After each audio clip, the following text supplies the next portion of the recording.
Hey guys, Silver here and welcome to today's video. Here you have enough silver to pull your back out and the equivalent value in gold. So we have in front of us around 320 ounces of silver. So we've got a mixture of bars and coins, and in my hand here we have 4 1-ounce coins and we have the 1-ounce cast bar. So both of these are worth about $10,000 as I record the video. So $10,000 here, $10,000 here.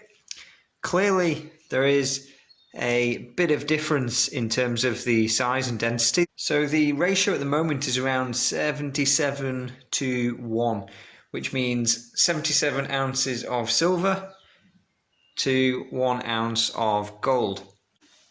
Now, I don't know about you, but I have a glass back and lifting this lot is going to do me some harm in the long run. It's clearly one pile of metal that I would rather be having to move in a hurry should the need ever arise. So when it comes to storing wealth, there is one clear winner in my eyes, which is the gold.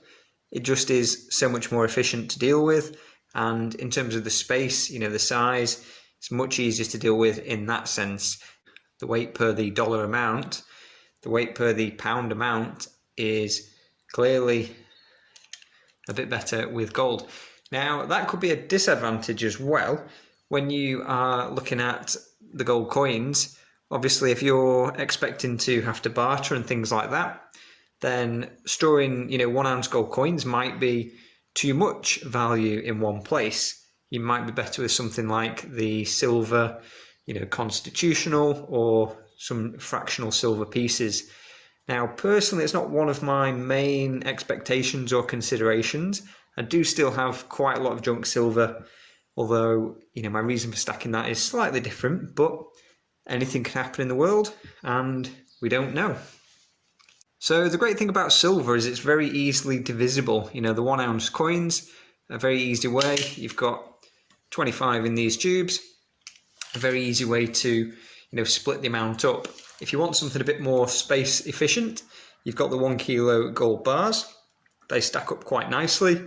You could soon pack a lot of those into a safe box, or your safe if you have one at home, for example, or even in your garden. You could soon bury a couple of those quite nicely. The 1-ounce coins, people tend to like them a bit nicer. Some people will buy them all milked up and scratched.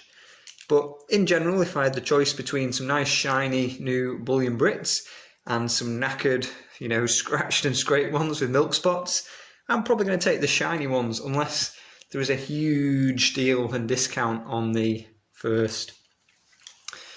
So when it comes to gold, obviously I've got 1-ounce pieces here just because it's what I had available.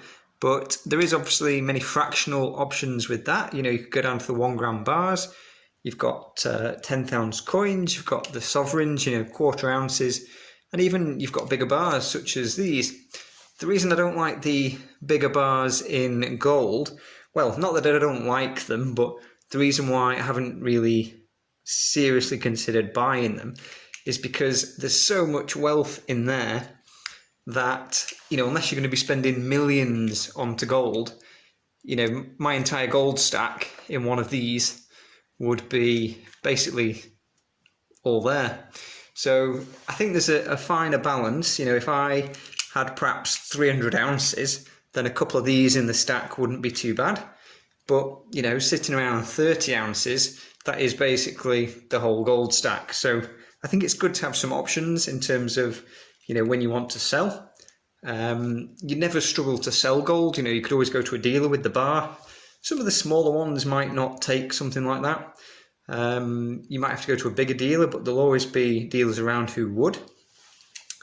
You might just limit your, potential buyers though. There's not many of those knocking around on the second-hand market on the forums, I'm sure it would create a bit of a fuss and a bit of attention, but realistically, there's not that many people dropping, what's $40,000 on bits of gold every month. So personally, I prefer to average in, with these smaller 1-ounce coins, if that makes sense. I do like the sovereigns because they're, again, just close to that 1/4 ounce size, but with a very low premium. The only other thing with the sovereigns, they're easy to split up and everyone can buy them. They're not a great outlay considering that you're buying gold. And yeah, I can average my position in over time. I can buy a few of them each week or each month, just whatever suits my budget. So I love the variety of silver. I do really like silver. It just looks amazing, especially in the light at the moment there. But this yellow stuff. So I have been selling a little bit of silver recently and just thinning the stack, just leaning it down a little bit. But I have mainly just been buying gold straight away with that money. So the gold stack is increasing. I'm still keeping my money into metals and I am adding more money into that as well. But I do just want to I feel like the silver was a little bit of a burden. Don't take this the wrong way. I know we're in a very fortunate position to be able to stack these metals and to be buying these coins. But for me, having the gold and silver, it's like an insurance, and I want it as a backup, to make things easier. And, let's be honest, it does help us sleep at night knowing we have that kind of cushion, that safety buffer. Whereas if something were to happen, I feel like shifting a large amount of silver is going to be a bit of a slower process if I needed to do it in a hurry than with the gold. So yeah, you can get someone who might buy 4 tubes or 8 tubes or a couple of kilo bars. But, with the gold, the premiums are much lower, especially in the UK. So even if I bought all this gold and then needed to sell it very, very quickly, more or less straight away before the price had time to go up over the long term, I could sell it. And yeah, maybe at worst, if gold's having a really rough week, it could be down like 2 or 3% maybe. Hell, it could be down 5% in a year or something if it had a bad run. Whereas the silver, because I have to outlay so much more to buy it, I'm already at least 20 to 30% in the red before the price has moved. So for that reason, it just means that it's hard to get my money back from silver quickly.